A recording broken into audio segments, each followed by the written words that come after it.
তাহলে মুসলিম হতে হলে আমাকে আল্লাহর কথা, আল্লাহর বাণীকে চোখ বন্ধ করে বিশ্বাস করতেই হচ্ছে। কোনো কোনো ক্ষেত্রে আল্লাহ পাকের আদেশের সামনে আত্মসমর্পণ করতে হচ্ছে বিনা বাক্য ব্যয়। এক্সাম্পল দিচ্ছি, এই যে ইব্রাহিম আলাইহিস সালামের ছেলেকে জবাই করতে বলেছিলেন আল্লাহ পাক, বলেছিলেন, যার ফলশ্রুতিতে আমরা ঈদুল আজহা পালন করি না। আচ্ছা দেখেন, ইব্রাহিম আলাইহিস সালামকে আল্লাহ পাক বলছেন 3 দিন স্বপ্ন দেখিয়ে তোমার ছেলেকে জবাই করতে হবে, পরীক্ষা তোমার জন্য একটা। এখন তিনি গিয়ে তার সন্তানকে বলছেন, ইন্নী আরা ফিল মানামি আন্নী আসবাহু, হে আমার সন্তান, আমি স্বপ্নে দেখেছি আমি তোমাকে জবাই করছি, ফানজুর মাযা তারা, তোমার রায় কি আমাকে বলো। সন্তান বলছে ইসমাঈল আলাইহিস সালাম, ইয়া আবাতি ফাআল মা তু'মার, হে আমার বাবা, আল্লাহ আপনাকে যা আদেশ করেছেন তাই করুন। সাতাজিদুনি ইনশাআল্লাহু মিনাস সাবিরিন, ইনশাআল্লাহ আপনি আমাকে ধৈর্যশীল পাবেন। এই ছেলের বয়স কিন্তু আমাদের এই ইয়াং জেনারেশনের চেয়ে অনেক কম। যে জেনারেশন রাত 3টায় অ্যালার্ম দিয়ে যে আর্জেন্টিনা খেলা দেখতে ওঠে, এই জেনারেশনের চাইতে ইসমাইলের বয়স কিন্তু অনেক কম। তার বয়স তখন হয়তো 10 বা 12 বা 14। কি শিক্ষা দিলেন তার পিতা তার মা তাকে, যে আল্লাহর আদেশের সামনে জীবন দিতেও তার কোনো পরোয়া নাই। বলছে, আব্বা আপনি যা স্বপ্ন দেখেছেন, আল্লাহ আপনাকে যা আদেশ করেছেন আপনি করেন। তাহলে কোন শিক্ষার ঘাটতি আমাদের মধ্যে আছে, ভাবতে হবে না এগুলা। ইব্রাহিম আলাইহিস সালাম কিন্তু তার সন্তানকে মানুষ করেন নাই, মনে রাখবেন। তিনি মাঝে মাঝে আসতেন, যাওয়া আসা করতেন, কারণ তার আরেকটা পরিবার ছিল সিরিয়ায়। সারা আলাইহিস সালাম, তার আরেকটা পরিবার ছিল, 2 স্ত্রী। তো তাকে মানুষ করেছেন কিন্তু তার মা হাজরা আলাইহিস সালাম। কোন মা? যেই মাকে ইব্রাহিম রেখে আসছেন কাবা ঘরে, মনে আছে? খাবারও ছিল না, পানিও ছিল না। তিনি বলছেন, আপনি কেন রেখে যাচ্ছেন ইব্রাহিম আলাইহিস সালাম বলেন, আল্লাহর হুকুমে। এখন এই মা বলছেন যে যদি আপনি আল্লাহর হুকুমে আমাকে রেখে যান, আমাদেরকে রেখে যান, ইনশাআল্লাহ আল্লাহ পাক আমাদেরকে ফেলে দিবেন না। তো এই মায়ের গর্ভ থেকে ইসমাইল হবে না তো কি আমাদের মা বোনদের গর্ভ থেকে ইসমাইল হবে? আমাদের মা বোনরা এখন কি করে? সারাদিন যে মুভিজ, এই যে সিরিয়ালস, স্বামীকে সম্পত্তির জন্য প্যারা দিতে দিতে স্বামীর হার্ট স্ট্রোক করে ফেলে। বহু স্বামী আছে হারাম খাইতে চায় না, স্ত্রীর পাল্লায় পরে হারাম। হ্যাঁ, আমি কিছু প্র্যাকটিক্যাল কথা বলছি। বহু স্বামী আছে হারাম খেতে চায় না, সন্তান সন্ততির স্ত্রীদের চাপে পড়ে তাকে 2 নাম্বারই করতে সে বাধ্য হয়। কেন করে? পরিবারের জন্য করে। আমরা কিন্তু বোকা পুরুষ মানুষ, আমরা যারা আছে আমরা কিন্তু আসলে বোকা জাতি, জানেন। আমার বয়স অনেক কম যদিও আপনাদের চাইতে, তবে আমি কিছু বিষয় ফিল করেছি আমার লাইফে, যেটা আমি মনে করি আলহামদুলিল্লাহ আল্লাহ পাক আমাকে নিয়ামত দিয়েছে। যেমন আমি ফিল করেছি আমার লাইফে যে মানুষের আল্লাহ ছাড়া আপন বলতে কেউ নাই, এটা আমি ফিল করেছি। আল্লাহ পাক ছাড়া একজন মানুষের সত্তাগত আপন, আপনার সত্তা আত্মাগত আপন বলতে আসলে কেউ না পৃথিবীর। যারা আছে আমাদের আশপাশে সবাই সবার স্বার্থে থাকে, সবাই সবার প্রয়োজনে থাকে। প্রয়োজন শেষ হলে আপনাকে চিনবেও না অনেকে। আমি যখন ইন্তেকাল করব, এমন হবে 40 দিন পর কেউ আমাদের কবর জিয়ারত করবে কিনা সন্দেহ আছে। এগুলো বাস্তবতা। আর আমরা বোকা কেন জানেন? আমরা এই দুনিয়ার মানুষদের স্বার্থেই, আমার আশপাশের মানুষগুলোর স্বার্থেই সারা জীবন আল্লাহর বিরুদ্ধে চলি, আরাম খাই, সুদ খাই, ঘুষ খাই, দুর্নীতি করে ওদের মুখে হাসি ফোটানো চলে। যেই মানুষগুলো আমাকেই চিনবে না পরকালে, দুনিয়াতেই মারা গেলে আমাকে চিনবে না, তো সেই মানুষগুলোর জন্য আমি আল্লাহর বিরুদ্ধে চলে যাই। আমরা বোকা না? আর দেখবেন যেসব পুরুষের সৎ থাকতে চায় তারা শেষ বয়সে খুব একা হয়ে পড়ে। খেয়াল করে দেখেন, যে পুরুষটা সৎ থাকতে চায় শেষ বয়সে গিয়ে দেখবেন তারা খুব একাকিত্বে ভুগছে। এখন একটা কমন সমস্যা, এটা অনেক প্রবীণ মানুষ যারা আছেন তারা কিন্তু একাকিত্বে ভোগেন, খুব একাকিত্বে ভোগেন। স্ত্রী দেখছে না, সন্তান খোঁজ খবর নিচ্ছে না, বন্ধু বান্ধবরা নাই, হ্যাঁ, বৃদ্ধাশ্রমে গিয়ে পড়ে আছে। পরিবারগুলোতে এখন পুরুষ নির্যাতন বেড়েছে আর কি। হ্যাঁ, কথা একটু ভিতর থেকে বলার চেষ্টা করবেন। হ্যাঁ, নারী নির্যাতন তো আছেই। আমরা জানি এমন দুশ্চরিত্রের লম্পট অনেক পুরুষ আছে সমাজে, যৌতুকের জন্য মেয়েদেরকে চাপ দেয়, স্ত্রীদেরকে চাপ দেয়, তাই না? শারীরিক মানসিক নির্যাতন করে না? মেয়েদের প্রতিও চরম নির্যাতন হয়, কিন্তু পুরুষদের উপরেও কিন্তু দিন দিন নির্যাতন বাড়ছে। তা আমরা কিন্তু এই সেন্সে বোকা হয়ে গেছি।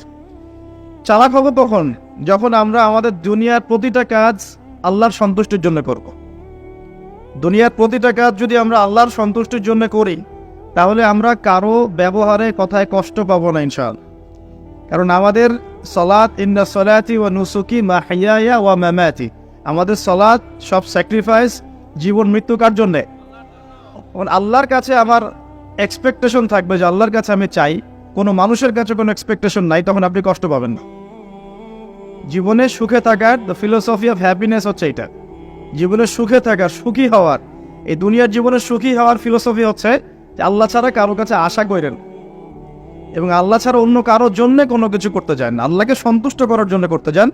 ইনশাআল্লাহ আল্লাহ পাক আপনাকে সব কিছুই দিবে ইনশাআল্লাহ। সম্মান, মর্যাদা, প্রতিপত্তি, মানুষের ভালোবাসা সবই পাবেন যদি আপনি আল্লাহর হয়ে যান। আমি একটু ভিতরে চলে আসছি আর কি, বাইরে আসি আবার, আসেন। তো এই যে কুরসির কথা বলছিলাম, আয়াতুল কুরসি কেন তেলাওয়াত করবেন? কারণ রাত্রেবেলা একজন মালাক বা ফেরেশতা আপনাকে পাহারা দিবে ইনশাআল্লাহ। আর পশ্চিমাদের দর্শন বলে দিলাম, ওরা কিন্তু এই অদৃশ্যের জগতে বিশ্বাস করে না। এই কারণে আমরা যারা অদৃশ্যের জগতে বিশ্বাস করি, আমাদেরকে এইসব সাম্প্রদায়িক শব্দ দিয়ে তারা সারা বিশ্বের বুকে আন্ডারএস্টিমেট করার চেষ্টা করেছে। এটা ধরতে হবে এগুলা। সামনে আসেন। এখন কুরসির পরে কি আছে? এই কুরসির উপরে আছে একটা মহাসাগর। কি আছে? মহাসাগর।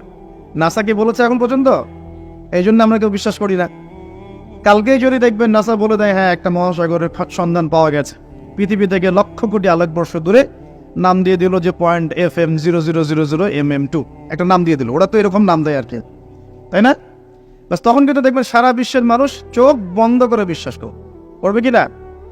আমরা কিন্তু আল্লাহর প্রতি চোখ বন্ধ করে বিশ্বাসের জায়গায় এই পশ্চিমাদের উপর এখন চোখ বন্ধ করে বিশ্বাস করে। দেখি বুঝেন, এটা কিন্তু শিরক হচ্ছে। তো দেখুন প্রিয় ভাইরা, এই মহাসাগরের উপরে আছে কুরসি, যার কথা আমি বলতে গিয়ে এখানে আসলাম। ইবনে সাইয়্যিদ কি বলছে? সে কি দেখে মনে আছে না ভুলে গেছেন? ইবনে সাইয়্যিদ কে? নবী সাল্লাল্লাহু আলাইহি ওয়াসাল্লাম যাকে ইনভেস্টিগেট করছেন মদিনায়, কোথায় একটু খেয়াল রাখেন, তামিমদারি দ্বীপে দেখে আসছেন। কোথায় দেখে আসছেন? দ্বীপে। আর নবী সাল্লাল্লাহু আলাইহি ওয়াসাল্লাম ইনভেস্টিগেট করছেন কোথায়? মদিনায়। আচ্ছা, তো এখন এই ব্যক্তি বলছে আমি আরশ দেখি। নবী সাল্লাল্লাহু আলাইহি ওয়াসাল্লাম বলে আরশ কোথায়? সে বলছে আরশ পানির উপরে। কোথায়? পানির উপর। তখন নবী সাল্লাল্লাহু আলাইহি ওয়াসাল্লাম বলছেন তুমি তো তাহলে শয়তানের আরশ দেখছো। কার আরশ দেখছে? শয়তানের কিন্তু আরশ আছে, শয়তানেরও কিন্তু একটা আরশ আছে। কোথায় এটা জানেন?